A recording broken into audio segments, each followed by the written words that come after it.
Wait, you're saying Jordan had a Hitler stash? Is that what you're trying to tell me? Bro, low key, you don't remember that shit? No. Wait, hold on. Let me look it up because No, I'm gonna look it up now. Yeah, look it up. I remember it being like thin on the sides, and then like it kind of came in the middle, and then.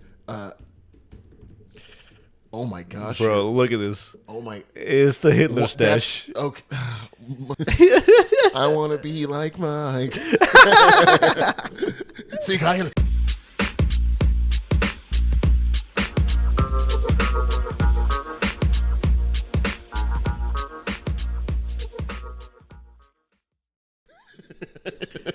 Bro, and he got away with it because it's Michael Jordan. Oh man, he was. I don't think he was trying to like literally be like, "Oh, I support Hitler." Oh, but he was in the Space Jam though. I just feel like Michael Jordan was like, "Hey, this looks cool on me, so I'm just gonna do it and count on the fact that nobody will call me out because I'm Michael Jordan." Right. So are the Chicago Bulls like the Nazi? No, is it like a secret? No. Are they the Empire? They are. You know, do you know what happens when you turn the Chicago Bulls logo upside down? What happens? Oh, is it a crab? No, it's like a robot having sex with a crab, something like that. Oh, yes, I've seen it. It's a robot having sex with a crab. And now you can unhear that, listeners, if it was Mooney. Turn the Bulls logo upside down, listeners, and open up your imagination a little bit. It's very much It's like, a robot fucking a crab right up the ass. Oh, man. It's a fun visual. Dude, but seriously, man, cheers, thank you. Cheers. On this Cheers. 21st episode. Jeez, we low key have just gone through 20 of these. Jeez. 21st episode. Hey, congrats to you, old man. Enough to drink. Mooney's old enough to drink, guys. Old enough to drink. Whoa. Well, 21 weeks is not the same as 21 years, but we'll hopefully we'll be here 21 years from now. Yeah. Hopefully we'll both be here 21, both living wise and it was Mooney wise. It was Mooney for 2,000 years. All the seasons. It was Mooney. Yes, but yes, I wanna welcome y'all. I'm your host Kosi, and welcome to It Was Mooney, your source for all things movie streaming and pop culture related. I'm your host Kosi, and I'm joined always by Wani B. And Juan kind of felt kind of empty with the studio with loss of Maurice. I know he had to take him out to the rice paddy a couple weeks back. No more Maurice. He left us. We didn't. It's not a euphemism. He left us for some rice patties because he found some fine bee up on that rice paddy and decided that he had better things to do than chilling with us in the studio. No guest this week either. It's just me and Kosi. Yes, it's just me and Juan and me doing the sick vocals. But yes, it's a lonely little studio today. It is a little bit of an echo, but no, we definitely have a lot in store. So Juan, what's on tap for today's show, brother? Today we're taking it topical. We're going mostly into the Olympics. Oh man, I legit. This is like the first time in my career in my life where I've just not cared or just forgot that the Olympics were on this year. I didn't entirely. I did watch some Simone Biles. I did watch that French swimmer dude that was freakishly better than everyone else. What's her name? Katie Ledecky is also on the American side. I know the French dude is different. I'm just they actually kind of look similar though. Dude, like you know who Katie Ledecky? I know some people are probably gonna get offended at this. David Ledecky looks like Tim Robinson from. What's that TV show? Tim Robbins? No, not Tim Robbins. Tim Robinson. I Think You Should Leave. Oh man, the guy from I Think You Should Leave. She looks like Tim Robbins with a wig. Put them side by side. Put them side by side. I swear to God, they look exactly the same. I'm sorry. I know she's an Olympic hero. I'm very proud of being in the same country as her and all. She's one of the goats. I think she's a competitor for the goat and female swimmers, but she also looks like Tim Robinson with a wig. I'm sorry to call her out. It's only where like seriously, you'll get some love, but also you're gonna get some hate from our very own hate in the studio, Juan. That's great. Yeah. Speaking of hating, we are debuting Debuting. Sorry, Man, English. I hate you already. I'm getting the hate started. I hate you for. Sorry, English is not my first language. I'm gonna use that as an excuse every time I say something wrong. Of course, like Galacticus. It's because English is not my first language. Dude, Galacticus. Hey, shout out to the friend of the show, Aaron, for calling this guy out about. We did a whole entire show, and I said Galacticus 20 times. I legit thought I just 2 other people sat in here and apparently didn't notice. I contend it's because Galacticus is a better name, but no, you can't do that one. I am trying to not be proven wrong. But anyways, we're debuting a new segment today. It's called the Play Haters Reel. Ooh. So for listeners of last week, you'll kind of notice a similar vibe. It's basically the exact opposite of the segment we had last week, Dirty Little Cinema. Instead of going for the porn angle, no, I'm kidding. It's instead of a guilty pleasure movie, we're going for a popular movie, generally well-regarded, well-liked movie.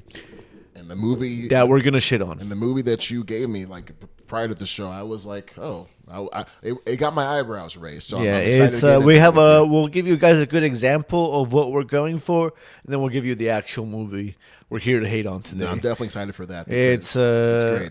Definitely an opportunity. I'll always take a free chance to hate on something. It's our resident hater wannabe. Now, seriously, man, I love the energy you bring to It Was Mooney. So this segment really was awesome when you pitched it. So a shout out to my idol Skip Bayless.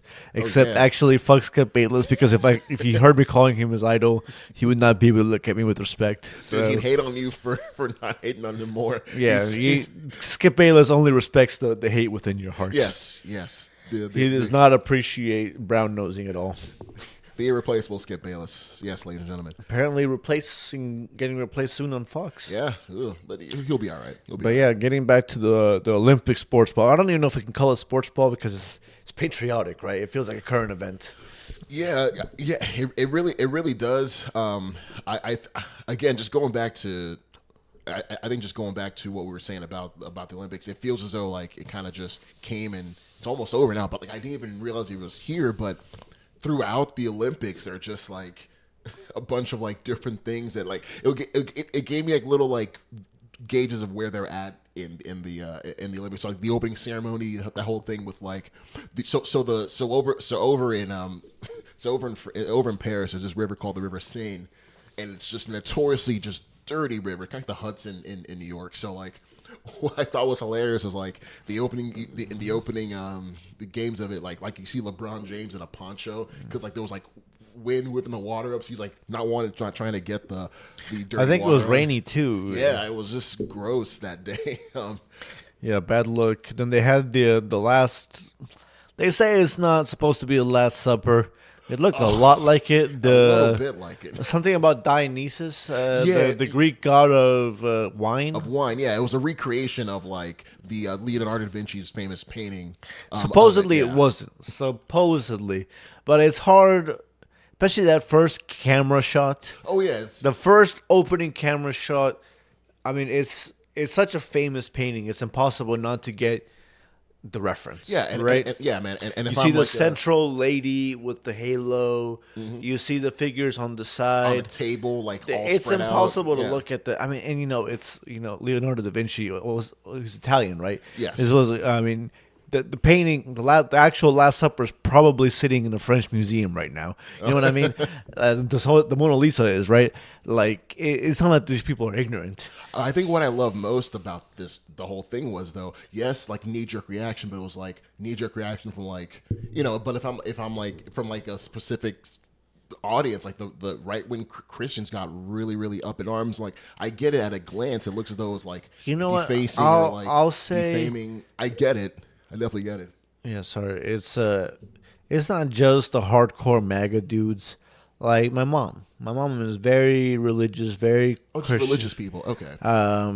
She's probably gonna end up voting for Kamala, right? She doesn't like Trump at all. But that's for another day. But the point is, for her, it's like, hey, this feels a little offensive. It's like, and on some level, it does feel like part of what these people find offensive is that There were some LBGTQ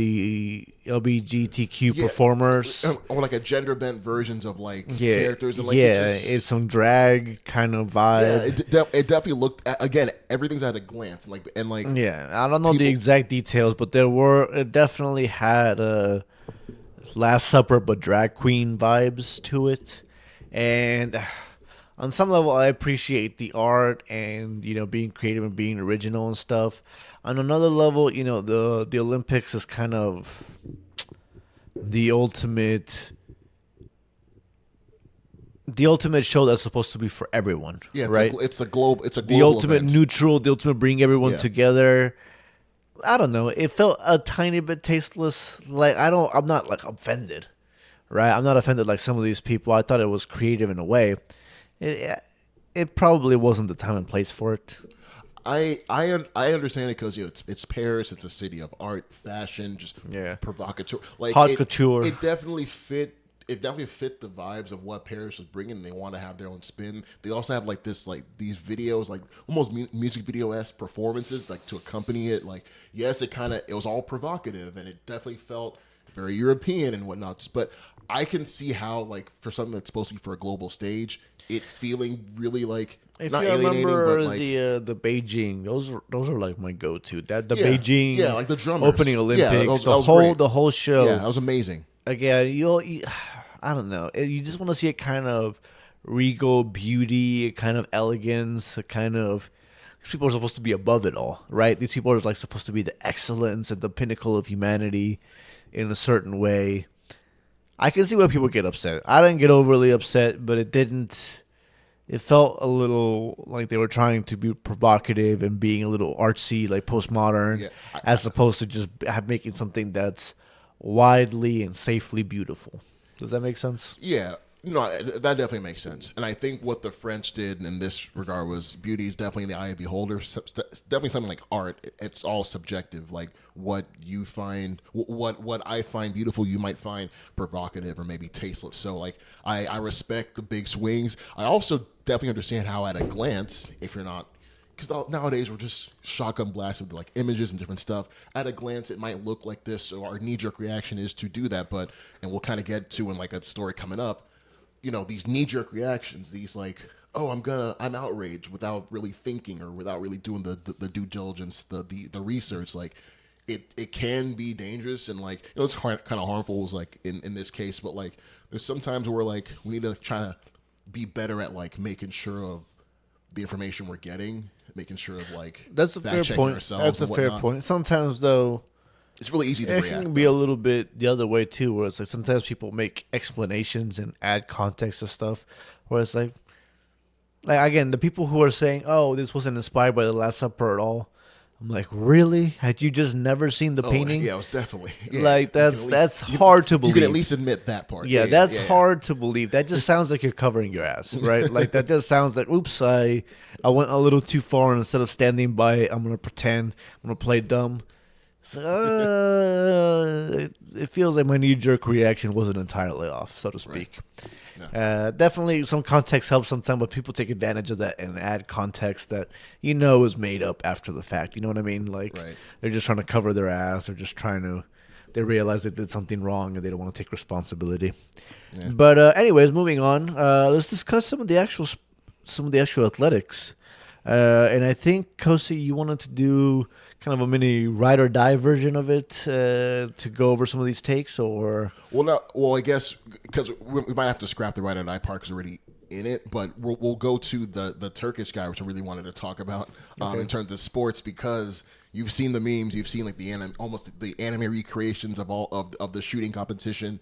A dude that's been taking over like. So for the uninitiated, basically I don't even know all the details, but in the shooting competition, like a shooting with guns, with airsoft pistols, I believe they're not like live rounds. Yeah. I've heard that's the excuse why the Americans are bad at this sport, because they're not using real guns. Yeah, it's not pointed at moving targets and whatnot. Yeah, if it was real guns, the Americans would win. Of course. That's going to be our excuse from here on out.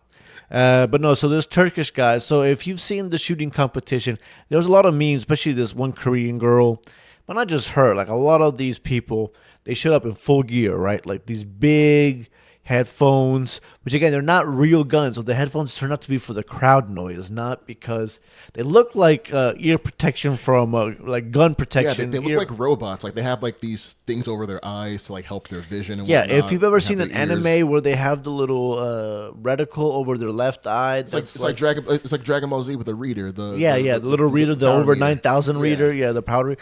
Yeah, it's something like that. So they cover one of their eyes so that they have like, I guess, better accuracy. They don't have like they have worse depth of vision, right? More worse breath, but like more accurate, more like still image. I guess I'm not sure what all the details are. And then you have some guys that are like in a weird pose, like almost like a JoJo Bizarre Adventure character. But like, that guy looked like he was trying to do some anime stuff. But like he was trying to be an actual anime character. So you have like a bunch of androids and like anime villains, and then you have just like overly nerdy looking stuff for a shooting competition. And then you have this Turkish guy. Yeah, and then so comes this Turkish guy, nothing, just regular ass glasses. Prescription glasses, but they're not new. He's had them for a minute. He's just wearing a t-shirt. He has earplugs, obviously. There's ear protection. Yeah. But it's just regular as earplugs, right? It's the kind of thing you'd wear to a shooting range. He doesn't have these big, massive noise-canceling headphones like everybody else has. Which, again, they're not live rounds, so they're not even protecting their ears. They're just trying to not get distracted by the crowd noise, is what I found. He had his hand in his pocket, which is a real technique for counterbalancing the force, but he just looked so casual. He looked like some random Turkish dad just got up and decided to show up the Olympics that day, and then he got a silver medal. His team got a silver medal with him on it. Yeah, and I gotta give the guy a shout out. His name is Yusuf Dikic, or Dikec. I want to say he's from Turkey. He is 51. And just a lot of fascinating stuff about him. But what I've been finding on the internet about him, he didn't just roll out of bed and compete. No, he's been competing for a while. He's actually really, really good at shooting in his native Turkey. So he's been competing in the Olympics before. So it's his first ever time he won a medal. So it's a big deal for him, and like, of course, he's now just getting all this acclaim. So no, it was really cool to see that. And I think what I love the most about this is like, it's that story of that one kid in class that like studied and like read the notes, did the extra credit, and then like, but you have this one kid who like just kind of kept it easy, played it safe, studied the night before, but like he walked in just calm and cool and like still aced the test, and like. It's that part. Like the Olympics shows us like people pushing their limits and like straining, but this guy is just did it and asked for a cigarette. Like he asked afterwards, "Hey, where can I go smoke this?" And like they pointed him to the direction. So it's really cool. I love that. He loves cats, so always a big shout out to that. Yes. He's a big cat lover, so. Always a place in my heart for cat lovers. And there was some weird, like, again, just in this age of just crazy misinformation, conspiracy. There was this whole backstory at first when there was like a big Instagram. Oh, that he was a secret agent? Yeah, that he was like trained by Turkey, and they kind of brought him out of retirement, and they said, and he got divorced, and like his winnings was to get like only he wanted his dog back in divorce. It was some like real John Wick type stuff they made up because the internet likes to just mess with us. That's how some memes about that, like how everybody else was trying to get as narrow a field of view as possible because they were just focused on a target, but how law enforcement and military guys would not want to cover their eyes so they could get a wide view as possible. Like just weird shit like that. It's hilarious though. It's nice when the conspiracies are for lighthearted stuff like this and not for evil, life-threatening stuff. Of course. So like, again, shout out to Yusuf Dikec of Turkey, man. Great stuff, brother. Yeah, so moving on, I want to give a quick shout out. I don't know how much more there is to say, but Simone Biles. Oh, of course. I think she goes down pretty much as the GOAT for gymnastics. So on here, I want to make sure I got this correct because she has 16 gold medals right now, and that puts her third all time in medals. So let me make sure I got that right. But yeah. She and the women's gymnastics team have just done incredible. Honestly, if you just watch her, if you watch her gymnastics, it's not that the other people are untalented or anything, but she does some freak of nature stuff. Yep. Like gymnastics is generally almost like a beauty company. I know there's plenty of athletic skill and talent there, but it's almost like a little bit of like an artistic kind of beautiful thing. Not that Simone Biles isn't, have the artistic and beauty to it, but the raw power. Yeah, there's like a lot of grace. You realize power, you're watching a special athlete. Yeah, and I want to say she has 11 Olympic Olympic medals, and she's tied for the second all time of the most decorated gymnast. So she still has another Olympics that down the line. So that could definitely maybe. Yeah. I don't think she's fully committed to the next one. Yeah, yes, of course. No, I mean it's just freakish to watch. Like her ability to get up in the air, to jump up, Did you to see have that control. thing, that image they showed that like her and Shaq, and who's like 7'4" or whatever, and she can like clear that because she can clear like 10 feet. It's like it's crazy. It's stupid. She's like 4'8". Yeah, she's a tiny person, but she can just jump over tall men. It's inspiring to watch. There's been a lot of cool athletic performances. I can't remember his name. There was a French guy, the French swimmer who won big in his category. Katie Ledecky, we already talked about a little bit. A couple other big performances. What about you, Kosi? Any other standouts? The French judo champion. I gotta get his name. But he had a great match against Japan in the Tokyo Olympics a while back. The Tokyo team beat the French team in Tokyo, so now like they kind of came and tried to exact revenge and whatnot. So it was it was just a great match. I remember coming in. I came in late to the match. I was watching with a friend of the show, Eric, at the time. So Teddy Riner is the French judo champion's name, and so came down to the wire. So the French were down two matches, and they won all the way back to make it to like sudden death judo. So and the way it works is they have to spin like a wheel to pick what weight class goes and fights for a sudden death. And so like it went to the biggest weight class. So Teddy of France had to go in there and fight, and it was it felt like it was like a movie. So like and the way it works, you have to like make sure you flip your opponent on their back, and he got it. So that's again, it's what you love about sports. Just triumph, especially on your home soil. Like they're chanting, like I don't speak French, but they're chanting in French, and it was great. It was a great, allez. Yeah, no, it was fantastic. So, and also Teddy Riner, just a dangerous judo champion, but a handsome guy. I just love seeing handsome guys that can also fight. It's a great combination. I'm super jealous, but also very, very attracted. So this is a great win for France and great win for Teddy. So shout out to him, brother, for being a judo gold medalist. Okay. No, definitely shout out to all these people. So we're going to take it a little more controversial real quick. Talk about the boxer from Algeria. Oh, yeah. Iman Khalif. You want Khalif. Make sure to get her name right. Yeah. So basically the story kind of came out. She fought this Italian girl. I think her name was Carini. Yeah, Carini. Angela Carini. Angela Carini. Yeah, she knocked she in 46 seconds just knocked her. It wasn't even a knockout. Like Carini just quit the fight very early on, and it felt weird. It didn't feel like she got rocked or like she was, tumbling. It didn't feel like something had happened to her. She just suddenly quit the fight. And then it kind of came out. I will say, like rewatching the footage, it didn't look. It wasn't pretty. Like I'll say that. I'm not a boxer per se, but like having someone just tee off on you like that, it didn't look good. So I can honestly see on Karini's part why she'd want to say no mas to this. Still, it felt a little bizarre. It turns out, she might have had a recent nose surgery that affected it more than different things as it comes, like everything as it comes out, the more information is being but the revealed. main storyline, and it had been a little bit of a storyline before that, was that she had supposedly failed a gender test and back in I think 2022 or 2023. 2023. The IBA, the International Boxing Association, which is a Russian organization that's going to be relevant in a second. Yes, it does. Basically, they came out and said, okay, no, she failed gender test. Yeah, she had like we high-level testosterone. Really tell you what it is, but she supposedly has high testosterone and has the Y chromosome. And obviously, as the biologically inclined know from genetics class, it's Y chromosome generally means you're a man. Yes. Right?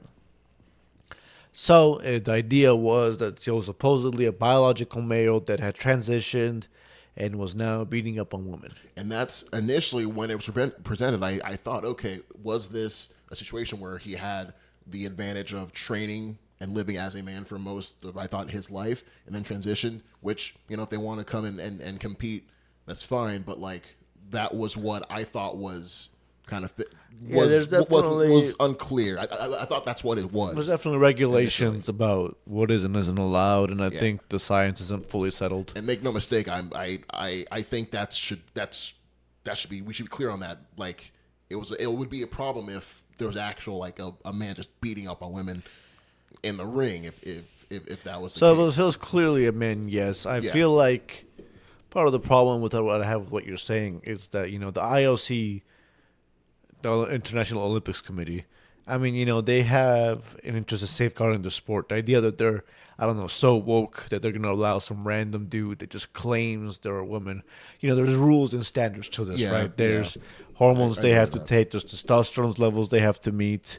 To the point, she had actually competed, Iman had actually competed in previous Olympics without anybody saying anything. No issues. She did not go through and easily dominate and get all gold medals like you would expect an actual man to do. Her boxing career is nice. I mean, she's obviously an Olympian, but it's not the kind of boxing record where you'd be like, oh my God, there's no clear advantage here. She's clearly, Mike Tyson fighting amongst a bunch of women. Which I think speaking of knee-jerk reactions, which I think we're all definitely guilty of this. The knee-jerk reaction was that is what is the worst. Well, supposedly that's why she got disqualified. Yeah. Now, what came out a little bit afterwards too is that one, the IBA never really has released its exact methodology for how they determined that she was ineligible and that she was supposedly a man. Two, I mean, they're even showing pictures of her as a kid. She was born a woman. Allegedly, possibly she has a condition where she's intersex or has elevated testosterone. But she definitely has these sex organs of a woman. She grew up a woman. She's from a country that, quite frankly, Algeria. would not send a transgender person to represent them in the Olympics. They won't necessarily they won't jail them, but it's they would actually. I think they will jail them. Okay, so but I think they even will, but they might not openly execute them, which is supposedly progress. But the idea that they're gonna have somebody like that openly representing them in the Olympics, they just try to win a medal. Is kind of silly. So the whole thing kind of just felt kind of weird. It felt sensational. Sensationalized. I feel as though if there's something I think a rule of thumb we can all kind of follow here is if you read it and it just seems really sensational, a lot of times you should really stop and just look, because a lot of times if it's that bad or that crazy, there's some other things to it. Most of the time, it's what we're seeing. So I think one that's big context that we haven't mentioned, and I didn't mention earlier, how the IBA was a Russian organization.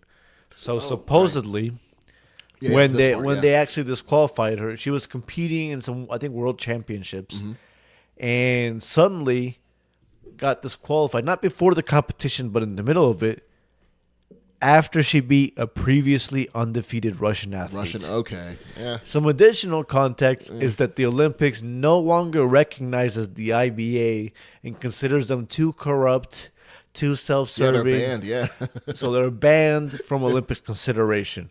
So, Funny. The only people that are claiming that she's a man are people who only did it when it was convenient for their country and pride and probably wallet to do so. And are now banned from the very And are now banned for being too corrupt and dishonest. Okay. So, we potentially ruined this poor woman's life. Frankly, I'm going to call people out here. Part of the reason she got called out, she's not a looker. I know I made fun of Katie Ledecky earlier. Oh, but she's not somebody that looks, conventionally attractive. I know what you mean. The way Angelina Carini looks, she's not traditional. I see what you mean. It's not. You won't say, "Oh, she's tall." Yeah, she got kind of broad shoulder. Kind she's of a boxer, though. She's an Yeah, athlete. and again, these women are not here to win beauty pageants. Of course, they're here to win medals. In boxing, you're getting your face beat in. You're getting your face beat in. They're not getting prizes for looking the most attractive. That's not what these medals are about. I'm sure a bunch of dudes wish it was, but look, this is not some man who cheated to be there. I think there's a lot of people who owe this woman an apology. They won't give it to her because these people probably still believe fully that she's a man. Well, no, it's not even. Well, there's that, but it's just too late now. And the way the internet, the way things go, if it's no. You could have the decency. Yeah, it wouldn't reach her, but you could have the personal decency to be like, hey, you know what? I was wrong. My bad. That's on me. I don't see a lot. A lot of these folks. I don't see folks doing that. No, they keep doubling down. When they're proven wrong, they just keep doubling down, and they keep saying it's the lamestream. Well, I think the crazy outliers do, but for the most part, folks will just not say nothing because it was 5 days ago. The way it works is like, dude, it's been like 10 days and we forgot that they. That's they a fair almost point. Killed Trump. Most people on Twitter don't. Our really, memory is like a gnat. Frankly, almost. I mean, again, it's. I mean, obviously we're here on a podcast, but the idea of like posting, my every thought on Twitter every time something interesting happens. Right. That's just not the kind of person I am. Right. I like giving y'all the audience my thoughts, but in a measured, controlled way, not just everything that's in my head has to be pooped out to the internet for everyone to see. Yeah. I feel like more people would benefit from that kind of philosophy, where it's like, hey, maybe I don't need to instantly throw my every thought out into the internet. But it gets clicks, it gets views, and I understand it. But when it comes to the detriment of other people's lives that we're seeing here, that's where it definitely gets ugly. I think it honestly makes them happy. I think there's a certain segment of these people where knowing that they made this person's life worse gives them joy, and gives them some level of joy. I mean, it's truly it's a sad existence. So. It's a pretty sad existence. I'm not saying they have like the worst lives. A lot of them have money. A lot of them have friends and family, but it's still a cruel way to look at the world, in my opinion. But moving on to something a little more lighthearted. This one I'm actually really excited about. Yes, so you as Olympic mascot, Snoop Dogg and Flavor Flav. Yeah, they not just mascots. Flavor Flav is a hype man.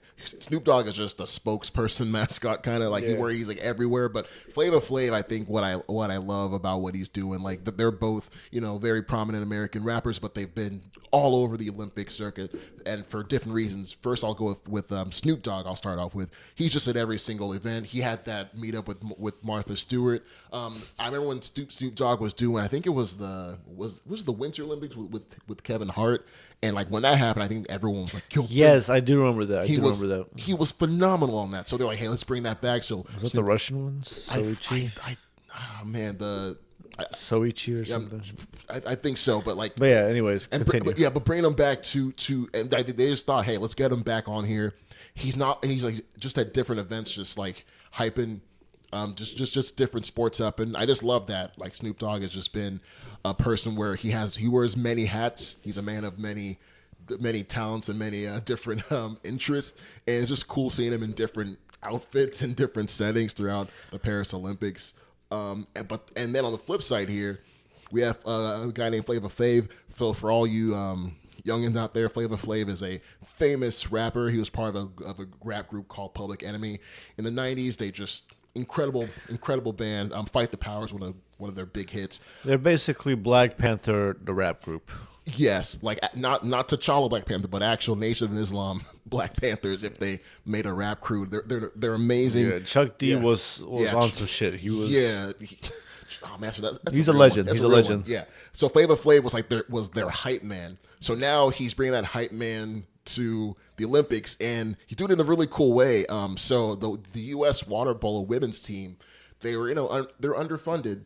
So you got to do what you got to do, and you got to just what they did was they kind of went on Twitter and like, hey, we need help, like because and I learned this like a lot of these times like these Olympic athletes they don't have like sponsors. Sometimes they're like either they take themselves or have to get like donations. So it's not like not a lot of money, especially for like a water polo. It's not like gymnastics or like basketball, but like they needed some help, and Flava Flav got with the person that tweeted it, and next thing you know, they're in Paris, and so is he. So it's just been great just to see Flava Flav just like be in the public sphere again. He's using that Flavor of Love money, dude.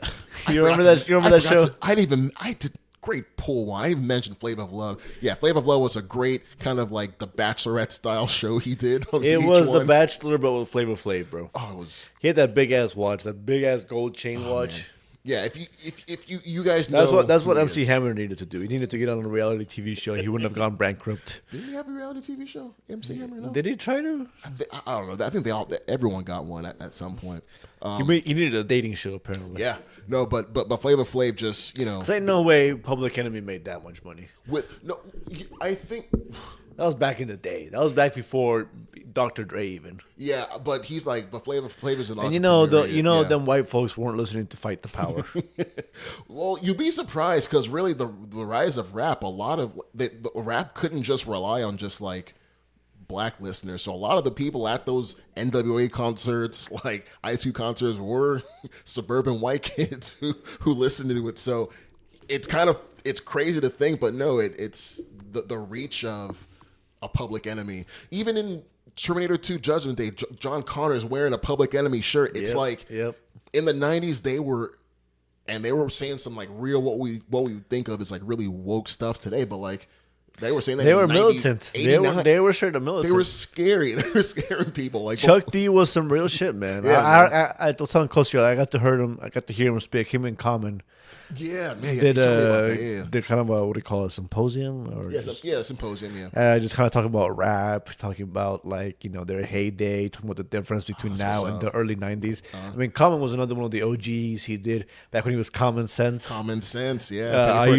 I used to love her. Mm-hmm. He's one of the OGs too, and Common's been talking about the commercialization of rap and the fall of the soul of rap since '95. Right, we're down 20 years later.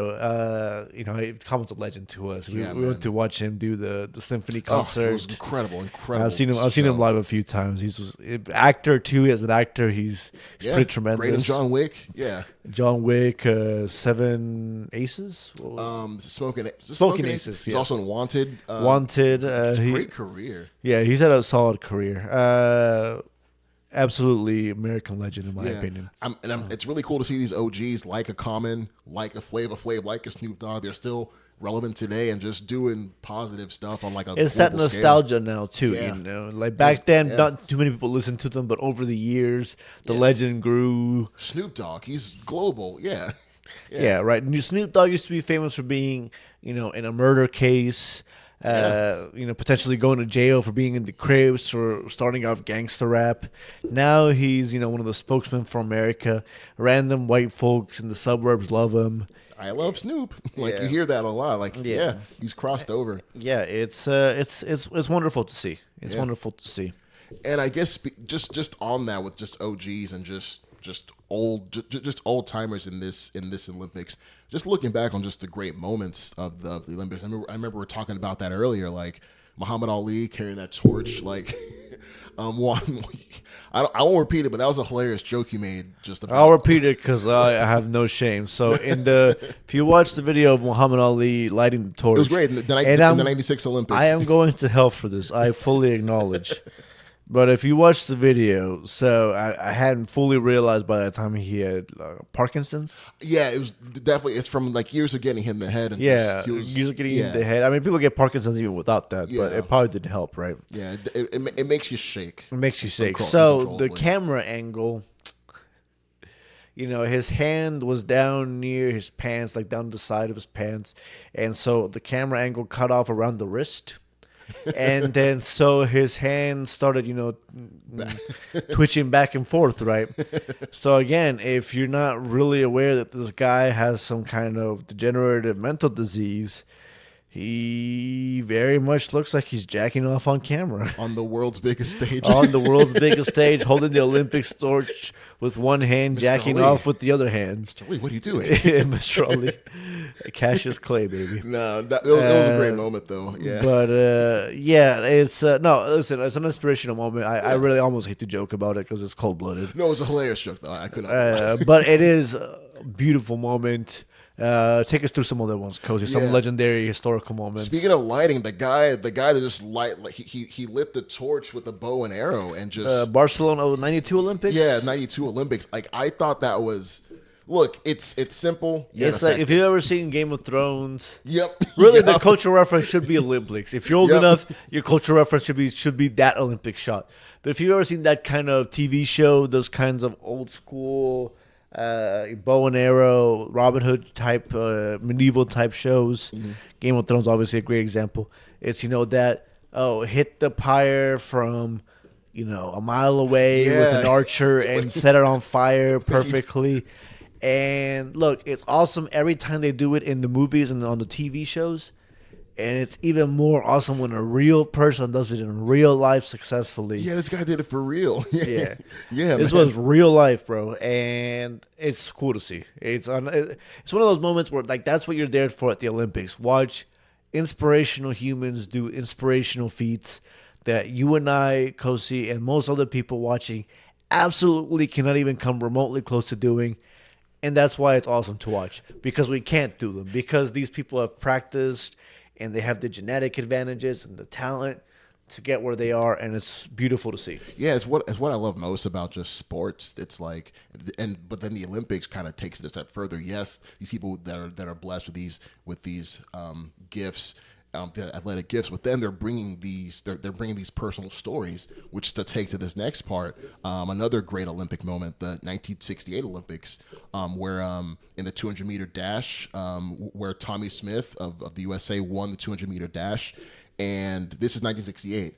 So this is this was barely after the Civil Rights Act. Civil Rights Act. Martin Luther King got assassinated like a few months prior to all this. So like there's major civil unrest in the United States, and so the winner Tommy Smith and his teammate John Carlos each raised. It's an iconic photo if you've probably seen it. They're standing on the podium to get their medals, and they raise a black fist with a black glove to symbolize just unity with civil rights movement, with black people, and just to say, hey, yes, we're here representing our country in the Olympics, but we're going to use this time to say, hey, stuff isn't all rosy back where we're from. And it's sad. And they were kind of right. When they returned, they weren't greeted as heroes. They're kind of greeted as traitors. There was a guy in Australia who actually came in third in that race, Peter Norman. He actually stood with them in solidarity. He didn't raise his fist, but he also was down with their cause.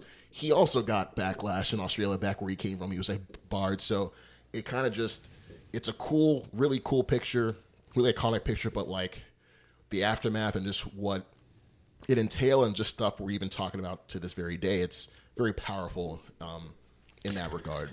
It's definitely an inspiring moment. Obviously,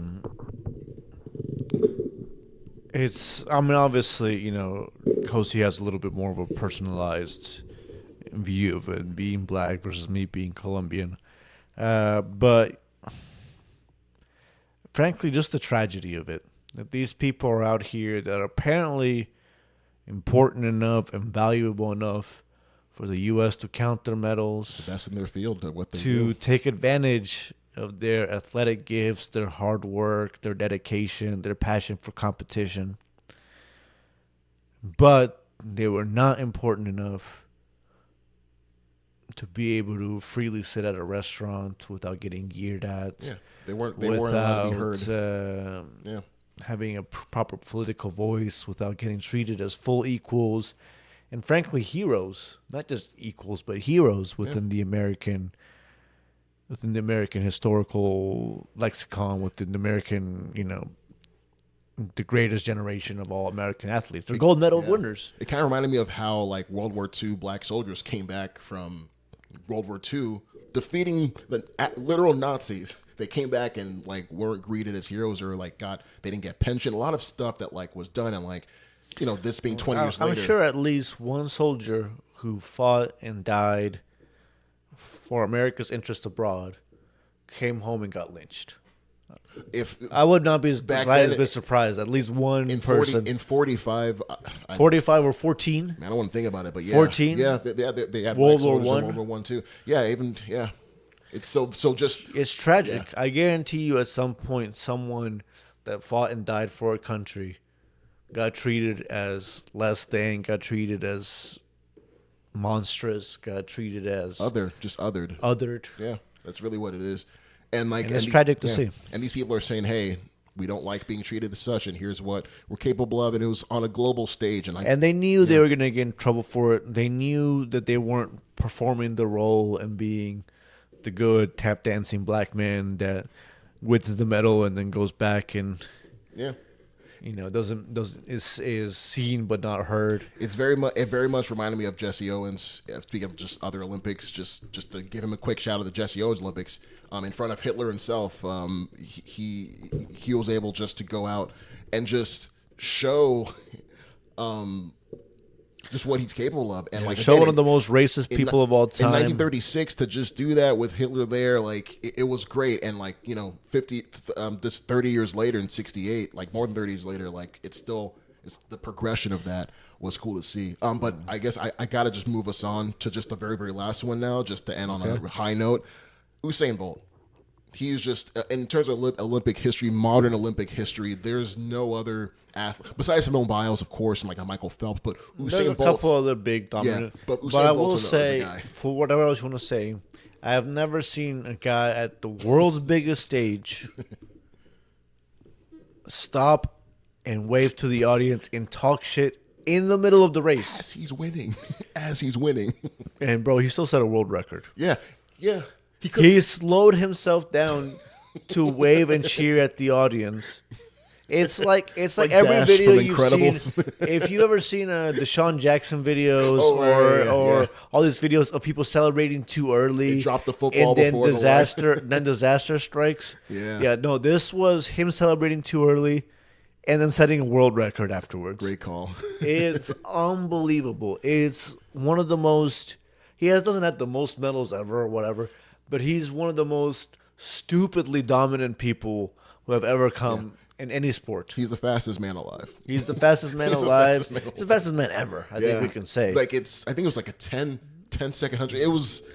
I think it was Olympics, crazy. the gold medal winner was a whole 0.2 seconds, which is a huge deal. A whole 0.2 seconds behind Usain Bolt's record. I think his record are some of the longest standing in Olympics history. It's some stupid. Yeah, I'm trying to make sure I got this correct. It's some goofy stuff. He's the most dominant runner ever. And there's Noah Lyles guy. It's just amazing. So. Yeah, there's Noah Lyles guy won the gold. Very amazing, but well behind, anything Usain Bolt could do. Truly incredible stuff. Okay, so yes, Usain Bolt, his record was a 9.58 for the 100-meter dash, and Noah Lyles, he did not break it, so it's still the fastest. Yeah, so he got it with 9.79 seconds. So 0.2 whole seconds behind. It doesn't sound crazy. Like a lot. It doesn't sound like a lot, but for reference, the difference between first and last on the 100 meters this year was roughly 0.2 seconds. I think it was less than 0.2 seconds. That's incredible. So Usain Bolt beat the first place guy this year, a decade later, by more than the first place guy beat the last place guy. It's stupid fast. It's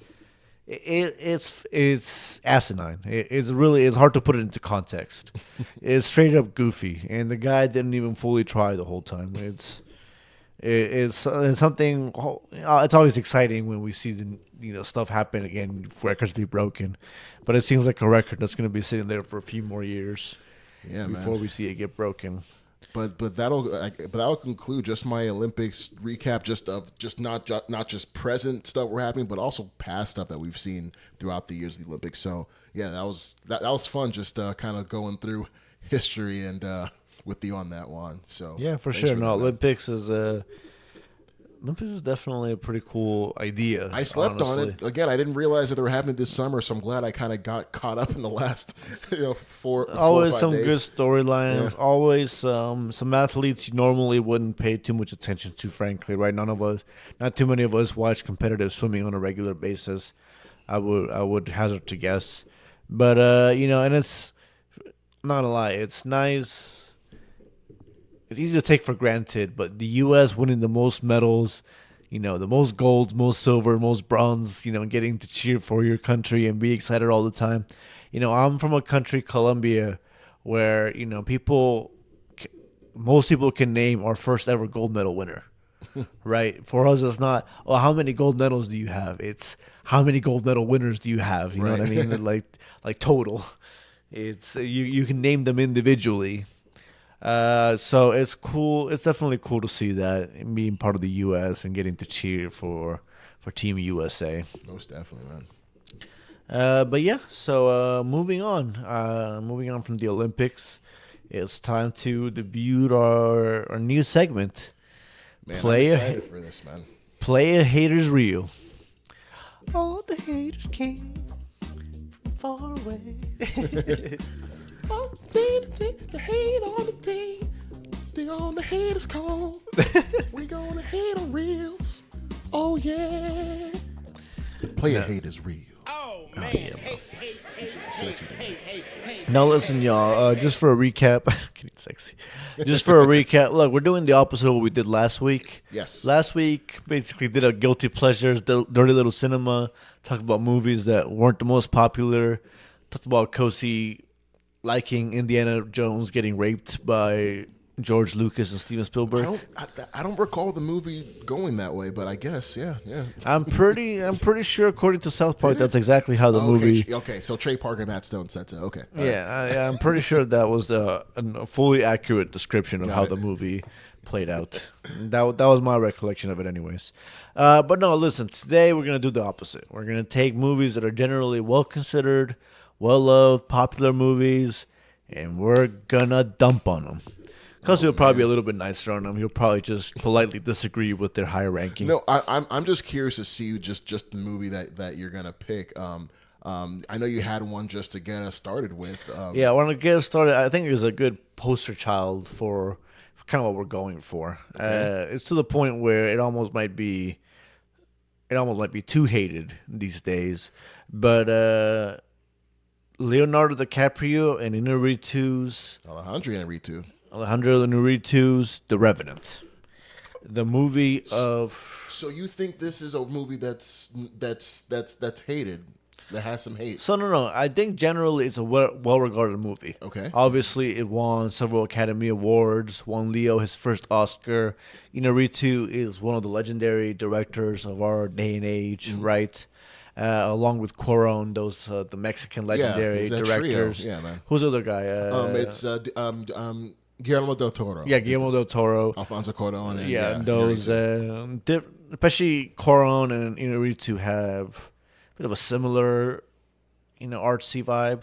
Right, and then a little bit. Del Toro is kind of a monster, kind of out there vibe. Pan's Labyrinth, Shape of Water. Yeah. But still, all three legends, all three Oscar-winning directors, winners, and I won't say this movie doesn't deserve its Oscar. Listen, in many ways, from a cinematography perspective, gorgeous film. From a difficulty perspective, a technical perspective, the shots are stunning. The performances, like you feel cold, you feel the cold when you watch this. Exactly, it's amazing. Leo's performance, again, from a degree of difficulty standpoint, one of the better. It's not a surprise he won an Oscar for this one. It felt like a lifetime achievement. It felt a little bit, but at the same time, he had better performances. In terms of the amount of effort he put into his performance. Yeah. I would argue that it's he went out of his way to really make himself suffer for this movie. He really earned that. Yeah. Right. So with all that being said, generally well regarded movie, Oscar winning, all this stuff. Listen. The Revenant fucking sucks to watch. So you think it's a slog, it's boring to watch, or I've fallen asleep in other movies, probably a few too many times. Right. right? Infamous amongst that with my friends. You can ask my wife. Right. Right. But listen, I've never had a movie where I sat there an hour plus into it and I was like, you know what? I could probably take a 40-minute nap and not really miss anything important. You know what? Yes, I can see that. And I took that nap in the theater, and I'll tell you what, Kosi, I don't really feel like I missed anything important. I couldn't even if I went back and watched it today, I couldn't tell you which scenes I missed. Right, yeah. It's all right. It's definitely like your classic revenge tale. Leonardo DiCaprio is trying to go after Tom Hardy, the man that, unfortunately murdered his son. It's a revenge tale across the American wilderness. So he really does take that. It's like a 3-hour long movie almost. It's a 3-hour movie. You feel it. But it's like an hour of plot. You know Gotcha. what I mean? It doesn't really not... Okay, DiCaprio gets kind of betrayed by Tom Hardy's character. Left for and dead. he does like chase after him. That and then there's bear. some stuff with Native Americans and the French-Indian War and, the beauty of the American wilderness and the frontier spirit. Northwest Territory, yeah. Was it Northwest? I believe so. I think it was actually Northeast. Oh. I think it might have been Northeast because it was close to the French-Indian War. And, okay, on that border. And that was before America had expanded all the way to the west. But I can't remember exactly. Yeah, no, it's in the Dakotas. So that kind of in the middle, mid before they have fully gone manifest destiny and explored the whole continent, right? But look. Again, beautiful movie, well-made movie, but I don't, it's one of those movies, people don't go back and be like, hey, guys, it'd be fun. Let's go back and rewatch The Revenant. That's a sentimental movie. That doesn't top anybody's favorites lists. As far as performances, Leo won his first Oscar, but you named it, Kosi. It felt like a little bit of a lifetime achievement. You definitely had better performances. Maybe not more difficult, maybe not more strenuous. Well, no, just like a better performance. But more memorable, right? Yeah. You remember his Wolf of Wall Street character. Oh, yeah. You remember his Gatsby. Even Blood Diamond, right? Yeah. Obviously, Inception, Titanic. Yeah.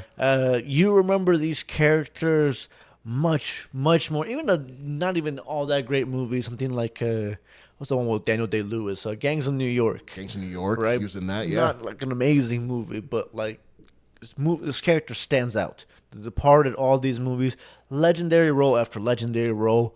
Arguably the greatest actor of our generation. And he wins the Oscar for this. Not that it wasn't a tremendous performance in its own right, but again, I couldn't tell you anything about the character other than he was just angry and fighting a bear the whole movie. No, I definitely see that. I can't even tell you his name. It's his name is Hugh Glass. It's based on like a true story, and the crazy part about it is like the events kind of were fudged, but most of the time, for most of it, it did happen. These are actual events. I think what I love most about Inarritu's work in this, all of Inarritu's work from Birdman to this, they're immersive. They put you there with the main character. It's a very different film from Birdman, but I think what I appreciated a lot about The Revenant was you're there with Hugh Glass. It's a very personal story. Like his son, unfortunately, it's a 10-year-old movie, but his son is murdered, and it's that story of like, what will you do to, exact revenge, and like and again having the backdrop of the wilderness, and again just that bear. There are a lot of memorable scenes in it that DiCaprio is a part of, especially that bear attack. It's one that it's harrowing to watch. It's horrible, but you're right. Like I think after that, I can definitely see how, you can kind of trail off and, kind of like start looking at your watch, looking at your phone to see just how much time is left. But I think it has a very satisfying conclusion. I definitely when he meets up with Tom Hardy and they have their standoff and like everything's crescendoing and like all the stuff that DiCaprio's been through, it all meets there. And like, it's just that story of just, what the world can do to you, what you can become, but definitely it's kind of drowned out by just so much just plot, so much stuff. So no, I definitely can understand like you spewing hate at this movie, but I have to defend it. It's a gorgeous looking movie. It's gorgeous. It is a gorgeous movie. It's a very well made movie. It's a very well made movie. I definitely get your criticism though. I didn't think about that. I don't even before. necessarily hate it like entirely, but I just feel like it's a great example of the kind of movie where it's like. Do you think it needs critically to be cut too short? Like cut a little. It is one of those movies where you can tell the director had nobody to say no to him. Like he had become too legendary. Like a Tarantino kind of. Not even Tarantino actually has been better about editing his own movies. I think a better example is Scorsese lately. The Irishman, Killers of the Flower Moon. It's like, hey, I know you're one of the absolute legends of American cinema, or just cinema in general, and in Narita's case. But you still need somebody. Just dial it back a little bit. To be able to sit there that you can respect that tells you, no, man, you didn't need... I mean, that's not just one or two scenes. You didn't need this whole half hour. Yeah, you could have cut this whole half hour. I agree. I kind of wish that these big. I understand it's tough, but I kind of wish these big directors had that kind of communal approach to it. Like, hey, get another pass. Like, your eyes aren't always the best. In sometimes. Some ways, like again, Kills of the Flower Moon and Irishman are also good examples. It's impressive filmmaking. It's impressive acting performances. There's a lot of impressive technical stuff going there.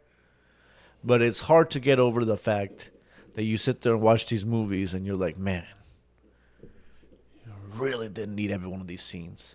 Yeah. Okay. You really, are getting too caught up on your own, on the small of your own farts. In question, the fact that it looks great cinematography-wise, is lit great, it's shot great, that's not enough for you. It helps. But it's not enough. It helps. Obviously, I'm not saying it's an actively terrible movie. Right. But, again, I have little to no interest in going back and watching The Revenant. I got you.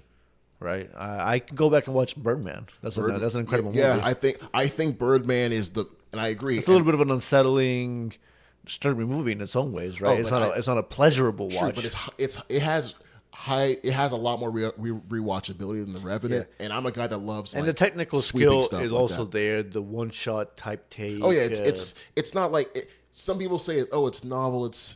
But like it's a little bit of a gimmick, but it's also the technical talent and expertise required to do that well. And how it's used to tell these stories is also what makes it so good. There are a lot of things going on with that. But yeah, Birdman, that's a whole other whole other episode we could do on Birdman.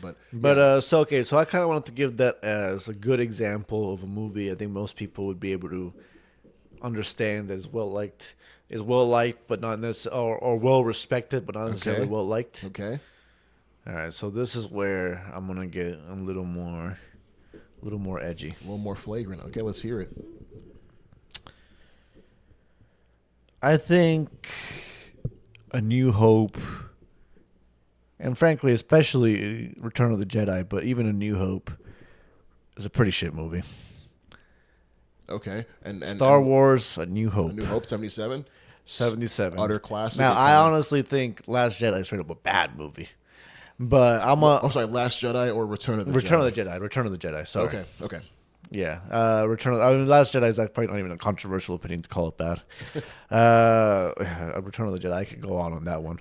But listen, I'm gonna break down some stuff in A New Hope. All right, let's hear it. Because this has been bothering me for a long time. Okay. First of all, I didn't get the nostalgia blast of watching this as a kid, and it's like my first big sci-fi space opera kind of movie. All right. So it didn't connect with you like when you saw it as a kid. I'm like, this what is I cool. watched as a kid was Phantom Menace. Right. That was my kid Star Wars experience. Okay. So I got to watch Duel of the Fates. Yeah, it was an awesome fight. Or the Jedi fighting droidekas and shield droids and stuff. Those were my first experiences with Jedi and Star Wars, right? Right. Not that I'm saying that Phantom Menace is a good movie, but I don't think too many people consider that a particularly great one. Right. All right, so A New Hope. Let's break a couple things down. All right, because seriously, it kind of blows my mind. I can get why people think it's fun, in the same way somebody might be like, "Oh, hey, American Pie is a fun movie," or you know what I mean, or just random adventure movies, or like I don't know, The Mask is a fun movie, or you know what I mean, just like good, fun summer blockbuster. I can kind of get that, but no, it's supposed to be a big classic, right? You said it yourself. It's one of those cinema classics. Yeah, definitely is. Definitely is. All right, so let's break a couple things down. First of all, Luke Skywalker. Mm-hmm. All right. Biggest, no personality, empty douchebag in the world. Is what I honestly imagine if you took Link from the Legend of Zelda and made him into a movie character. All right, this is a guy who, no lie, watches his aunt and uncle, whose only family he's known in his entire life. They get brutally barbecued. Yeah, they're like vapor, like barbecued. There's cinders left. Yeah. There's cinders. There's not even like, oh, there's just a dead body. No, there's cinders left. There's a crazy smash cut to their charred remains.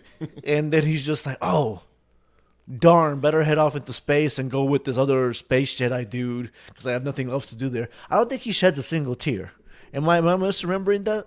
No, he definitely gets weepy eyed. That's why I'm like, I don't think it's like he didn't care. I think that's more in Mark Hamill's portrayal, and more so than George Lucas' writing. It just seemed like he was. I see what you mean. In a happy-go-lucky, adventurous mood. It kind of switched Pretty much immediately afterwards, right? There's no rage. There's no like with Anakin Skywalker, right? For all the problems with the prequels, his mom gets brutally killed. I mean, I'd be very upset about that. Right, that would the kind of thing. Why did Anakin fall to the dark side? Yeah, I mean that's the kind of thing that would make you want to feel. You wanted to save people he loved. It would make you rage out. It would make you want to get revenge. Luke is like, oh darn, my aunt and uncle died. Oh well, time to get to space. You know what I mean? Not even like a small funeral or anything. I don't know if I'm just misremembering this. No, I think maybe. Not misremembering it, but because this is, I think. It's the hero's journey, and this is Luke's call to action. Before all this, Luke was like saying, "Nah, I want to go to Tashi Station, get power converters." He wasn't really answering the call. Now he's been thrust because his aunt and uncle were killed. So he didn't have like what we would think is the correct response to this call to action. But he did respond still, but it wasn't like. It was the link. It was the link from Princess Zelda response, where it's like video game stuff. Oh. Arg, and then he just went on with his adventure, you know? And Obi-Wan was right there to see him. Obi-Wan seemed more traumatized by it than he did. It's because I remember because at that time Alec Guinness was a substantially better actor than Mark Hamill. I mean, Mark Hamill made a turnaround, but he was not a brilliant actor in Episode 1. Bro, and Darth Vader straight up said no disintegration. They were right. They didn't disintegrate Uncle Owen and his wife. Just barbecue. Okay, all right. So Luke. It's already starting off poorly. Okay, so then there's another moment where I get that it's an 80s movie and sometimes you're not going to have fully developed characters in every part of it. Okay, so we have a scenario where Princess Leia. Darth Vader knows she stole some plans, trying to get the Death Star plans back, right? And it's trying to torture her and like trying to convince her to get back the plans. Okay, so this is awesome bad guy Darth Vader, right? Immediately, before any kind of they apparently have a machine that's capable of like torturing the information out of her. Even instead of trying to negotiate with her, be like, hey, we have this awesome, powerful station you're on. We're going to fuck up your planet if you don't tell us what we want. She sits there just like, I'm not going to listen to anything you say. And then he's like, okay. And then he just blows up her planet. Blows up Alderaan. Blows up their entire planet. I mean, obviously that's going to cause people to rebel. Suddenly you blowing up an entire planet because one person on it was rebellious. You know what I mean? That's the appropriate response. Just seriously, imagine us nuking Iraq because just one guy over there, like one random guy was part of 9/11. So, we got to nuke Iraq and kill every Iraqi possible. That's what it felt like. I think in negotiation, no threats, I think in Leia's case, it's just to show that she's a teenager, so that's how a teenage diplomat would actually try to like do that. I think she was all trying to call his bluff. I think she was like, he ain't about to vaporize Alderaan. I don't know that she fully realized that they could. That's the thing. I think that's why she was acting like, like whatever, he could have easily blown up a moon or something or some uninhabited planet and then been like, okay, so this is what's going to happen to your planet if you don't give us the plans. But they're like, no, you know what, fuck the plans. We're just going to blow up your planet without any effort to getting the plans. You don't kill the victim when you're torturing them, right? You don't kill your leverage. And then they're like, oh, it doesn't matter. We didn't actually need the leverage. We just have this torture machine that's going to give us the information anyways. I think it was also we were just doing it just for fun. It was also Darth Vader just trying to flex and be evil because remember, this is right after Rogue One. they've already shown at the time Rogue One didn't exist. Okay, no using future movies to retroactively make this movie better. Well, I think it's almost like saying if you take away such and such from a movie, you can't. No, because in 1977 it came out. This was the movie that came out. This was the movie that released. I'll just say this: a movie 30 years that came out 30 years on the line doesn't suddenly make the first one better. No, true. Not to. I guess I won't use Rogue One, but still, you can still say that by the time they've done that, they know that what the Death Star can do. That's what I'm trying to say. So Darth Vader is already ready to get busy with the Death Star. So he's like, oh. You want to play? But again, at no point does he say, "Hey, you give me this information, I'm gonna blow up your planet." Oh yeah, it was a major. He's just like, "Help!" It was a major bad guy, crazy mustache twirling move. Yeah. Because I think that's what. No, I definitely see what you mean. Again, so Leia just watched her whole planet get blown up and get disintegrated, right? Yeah. Luke gets on the Death Star, saves her, watches Obi-Wan die, right? So the most sentimental. The most devastated a character gets on screen at any part of any of the movie is not Luke when he loses the family he's known his entire life, not Leia when she loses her entire planet and everyone she loves, but Luke getting sad that the old dude he's been hanging out with for 30 minutes just died. That's the most devastating, heartfelt moment of the movie. So the characters in this movie don't really have correct. They don't act like real. They don't act like fully realized characters. Okay, I see what you mean. Like you think their entire lives started when the movie started. They definitely feel like characters out of a storybook, but I think that's what Lucas was kind of going for in 76, 77. I definitely get that. I definitely get what you mean. I see how it can be fun, but again, are we talking about like a fun summer blockbuster or one of the defining, American cinema? Like it just has this incredibly prestigious spot in the general cultural discussion. Star Wars coming out is supposed to be a big deal. There's still a huge amount of Star Wars discussion and shows and everything 40 years down the line, but the movie that started it all, and then my last thing I'll shit on real quick is that Luke gets about 30 minutes to maybe a few hours, depending on how generous you want to be, of Jedi training his entire life, right? Like literally, Obi-Wan barely managed to explain the Force to him, and he gets the literal child first Jedi lesson, like the thing you learn at the first day of Jedi camp. Yeah, get some Padawan training real quick. Yeah, we literally see in other movies down the line, little kids who are 5 years old training with the same methods. And somehow that, even though he's never been in any kind of war, he's never really flown a spaceship in outer space, he's never done any of this stuff, but they give him an X-Wing, which I don't think they have a ton of, but they give him an X-Wing, send him out, and somehow Obi-Wan's able to communicate with him and teach him enough Force powers that he doesn't even need the computers and everything else. He can just magic space bend the missiles into the spaceport that blows up the Death Star. Yeah, I think that I definitely see how that's like, wait, how is that? But I definitely chunk all that up too in that story beat as Luke being, he's the chosen one in this story. Sometimes the chosen one gets to do some pretty OP stuff that at a glance looks like, wait, how? But if you look at how it is, one can deduce that Luke, yes, he was kind of like away from the Force, but just by being with Obi-Wan, learning about his learning about his lineage a little bit, he had those innate abilities within him. I think it's kind of reminds me of what happened with Rey. I think it was kind of said, hey, she had these abilities, but a lot of the criticisms people have of Rey, she just randomly learned how to saber fight and won this big fight immediately with almost no training. I mean, Luke didn't get any serious training. Obi-Wan just kind of lectured him for a little bit, gave him the Force 101, the first day class. No, you're right. From a screenwriting, from like a story standpoint, yeah, but I kind of sort of put those in like, and then, if you want to talk about chosen one, they're the chosen one. I'll give you an example of a story that I think does this well. Okay, Matrix. Right, okay, they even call it the chosen one, or the one, the one, right? Yeah. Okay, so Neo starts off random weak dude, is not initially successful in either way, very real and relatable reactions to all his circumstances, continuously wants to set himself down and say he's not the one, has to go through this suffering, this trial by fire, where he actually has to get better.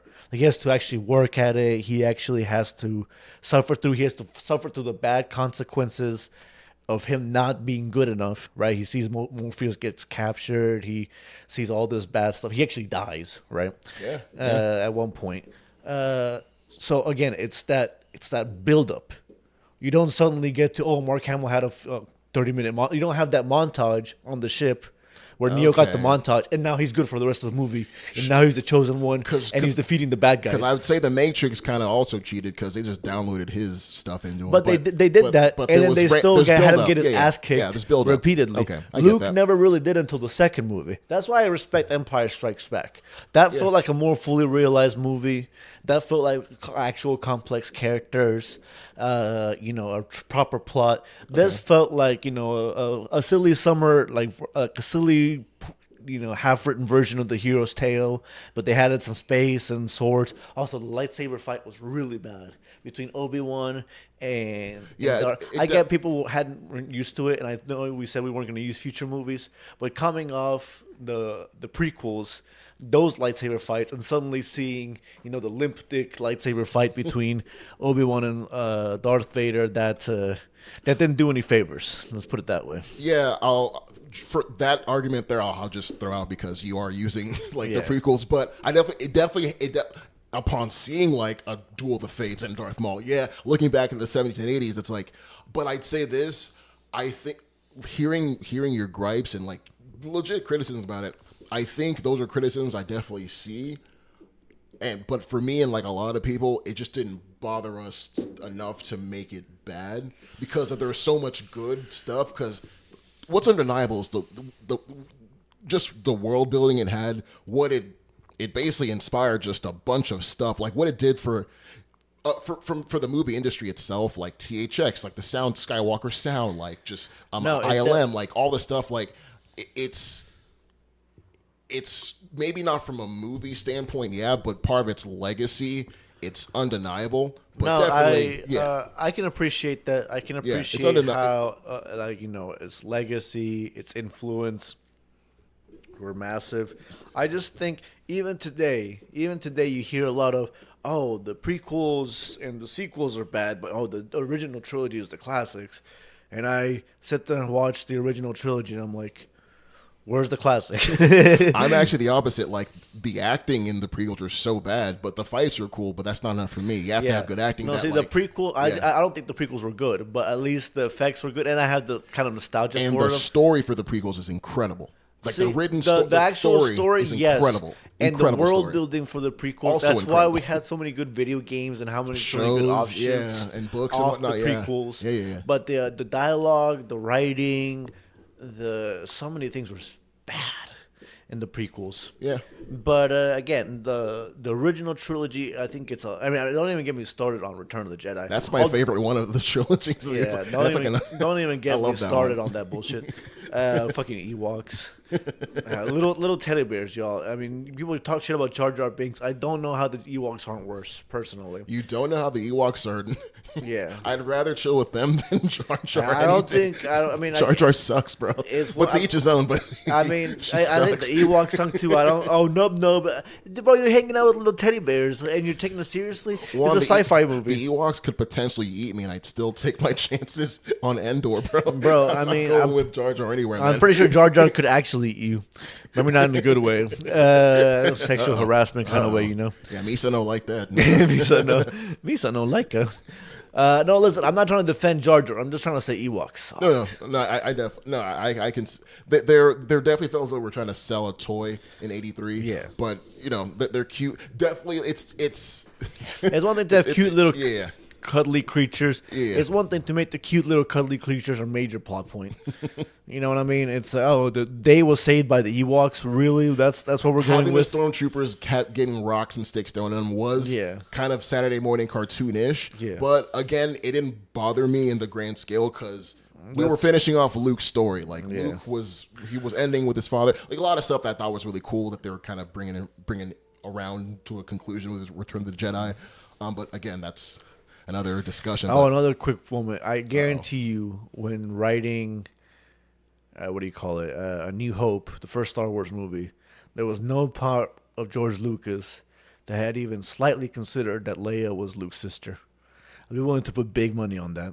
Oh well, no, just it's clear just from the way that the way they are in the first one. It's clear you that's supposed to be a love interest. It was tacked on in Empire. Yes, I blame, and not even Empire. I don't know why he tacked it on in Return of the Jedi. Well, the whole the whole kiss though wasn't no, it was in Empire. Yeah, they made out an Empire. Yeah, that's what I meant. Yeah, Empire. Oh, okay, but they didn't establish that they were siblings until Return. Yes, yeah. Which was weird. Which was very weird. Because we had a whole 3 years. A whole 3 years after the kiss. I blame cocaine for that. I 100% think George Lucas was on too many drugs and just forgot what he wrote. The cause of and answer to all of life's problems. I am willing to bet a substantial amount of money that the answer to the plot holes and the seeming rewrites in Star Wars is because George Lucas was doing a lot of drugs. Perhaps it was the 80s, the mid 80s. Yeah, it was just like widely accepted back then.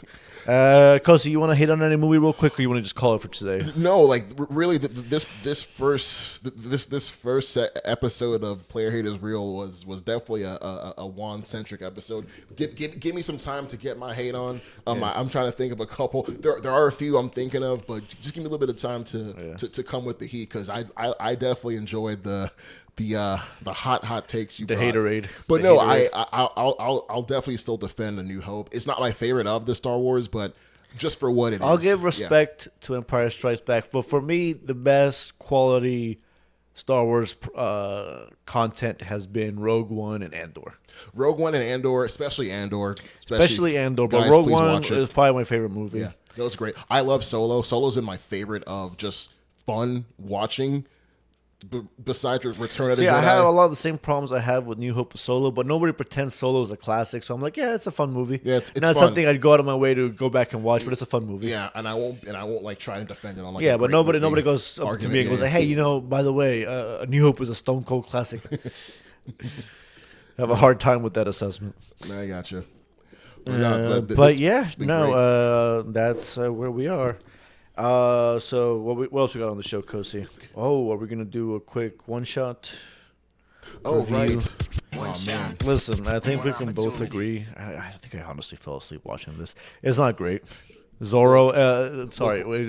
We watched Amazon Prime. I think it was drama. Yeah, We'll do this in like a minute. So Zorro. Just real quick recap. Amazon Prime has a Zorro show. It's based on the long running comic book strip series of the same name about a max vigilante who goes and just fights crime in the Spanish in Spain. So.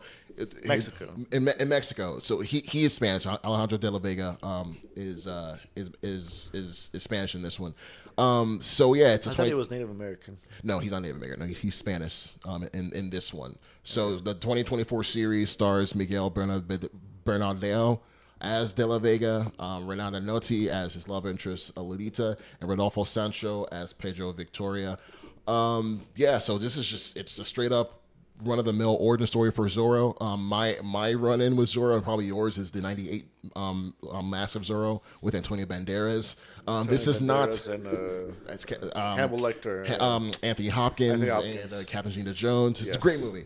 This show is not it. If fans of that movie, if you're a Zorro fan, this show does have the trimmings of it. It does follow Diego de la Vega. He's a young landowner, and it's all about he has a vendetta against someone who also masquerades as Zorro. So it's a really cool premise, but you couldn't really tell from that just watching this first episode. I don't know about you, but I was, besides being bored, I was just kind of like confused throughout, because I was following, and I'm trying to.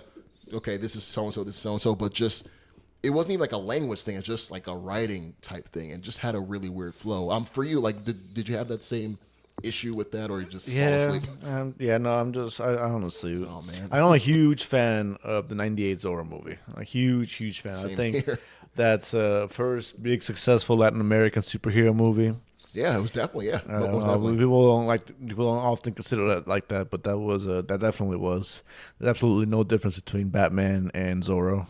Oh yeah, no, he's definitely like Batman. As he has like a, and even in this one, they're also kind of he's more so like the Christian Bale Batman, where he's trying to keep up his socialite thing. He's trying to just be kind of a douchebag, but like it's again it just wasn't working for me, just in terms of how it was portrayed, and the main guy, he's just. I just wasn't doing it for me. Not a strongly recommended episode. So far, the one shots have been a little bit of a disappointment. You're right. There hasn't been like a incredible one shot that we maybe Sound Euphonium had. Sound Euphonium was. I feel like it had a market where that would really appreciate. I've actually tried to recommend my wife start getting into it. Sound Euphonium. Yeah, I can see maybe on your end. I could see how.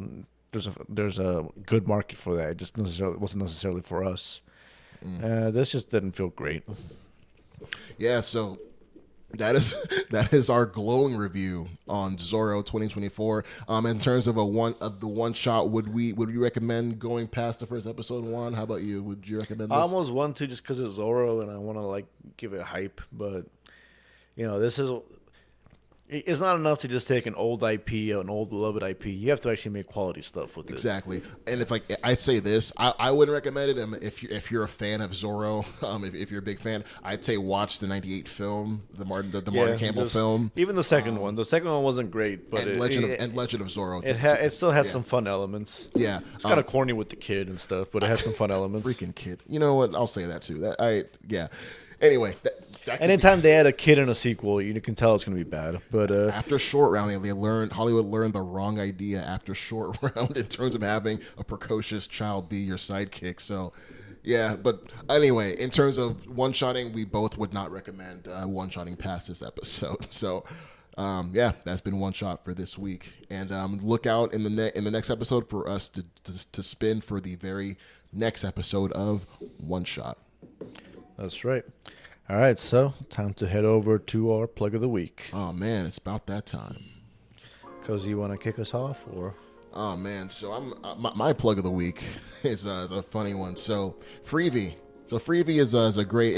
Freevee, this is not a plug. I'm just trying to frame this. So, Freevee is one of those free apps where you can, watch free shows for just watch, 3 minutes of commercials. So, on Freevee, I came across a show based upon a best-selling Scholastic book series that I think maybe you read or have seen as a kid called Animorphs. Yes, there was a show in 1999 called Animorphs starring the Iceman. Wait, this is a 99 show? Yeah, 1999. It's a 1999 show starring... Well, that's when the books were still coming out. Yeah, while they were coming out. Yes, they wanted to strike while iron's hot, starring Sean Ashmore, the Iceman himself from the X-Men movies. A really young Sean Ashmore. And Lamplighter? Yeah, he was Lamplighter. Yes, yeah. Was it? Yeah. That's you know when you showed up in The Boys. Yes, I did. Yes. Oh, that's fucking Iceman. And also, fun fact, he has a twin who acts in other shows that aren't X-Men or. Yes, he has a twin that freaked me out when that also freaks me out to think there's another guy like Iceman out there. But yeah, I love these books as a kid. I remember just the covers were freaky looking at first as a kid, and then the covers were amazing. For those uninitiated, Animorphs, the basic concept was that it was these kids with the power to transform into animals by touching them. Yeah, they would get the power to transform into various animals, and so the book covers would show the process of going starting from a human and then slowly morphing frame by frame into an animal. How did that not scare us as kids? So it would be freaky looking, still mostly human looking person, but with the beak of a bird, and then it would get more pronounced with each one until it fully transformed into the animal. Wild. It's some very 90s shit. It's the kind of stuff that we have way better special effects, way better ways of showing this stuff these days. And man, did they not have that in 99. Yeah, back then it was like, 10, they had 10 whole frames to show this, so they had to show the entire transformation of those 10 frames. It's like the CG for 99, I'd say this, they do show the kids transforming into various animals. There's some practical effects, but it's just, it's late 90s. It looks very cheap.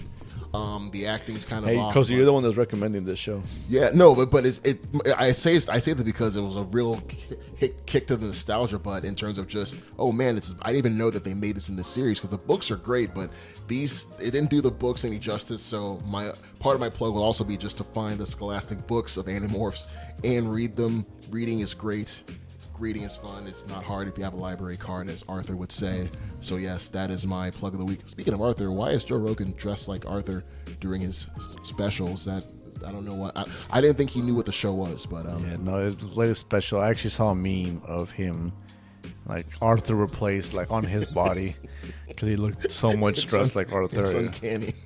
But shouts Arthur, out to the Rogan. aardvark from the PBS show, not yes, not Arthur Christmas right, yes. or anybody else. The one from all the memes, all the youngins out there. But yeah, I'm sorry, that's been my plug of the week.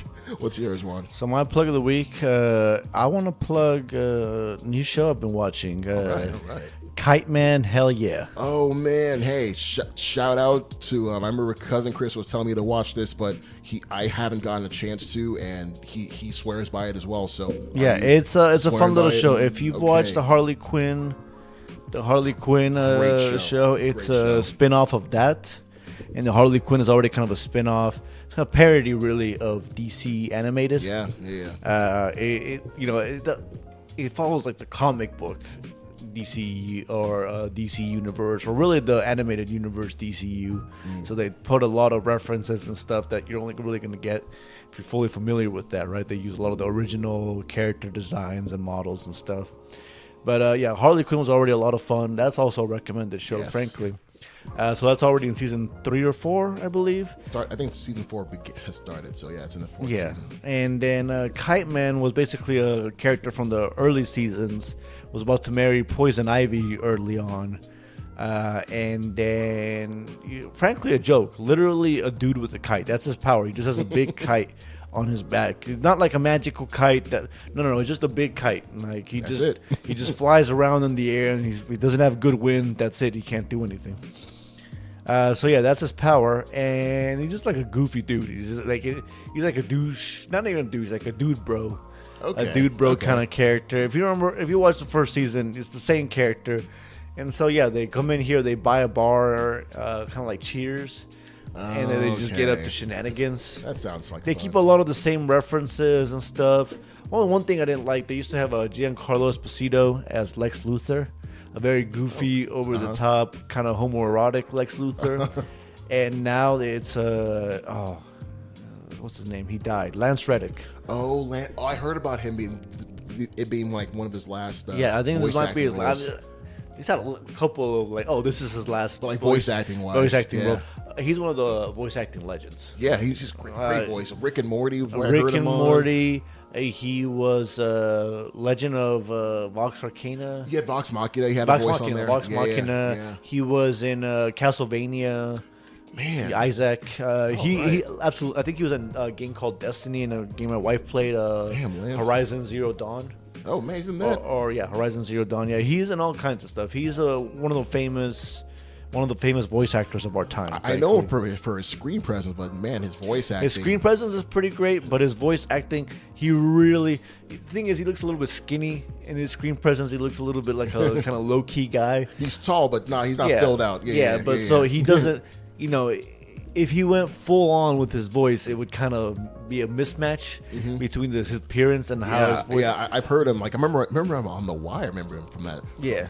Yeah. Wow.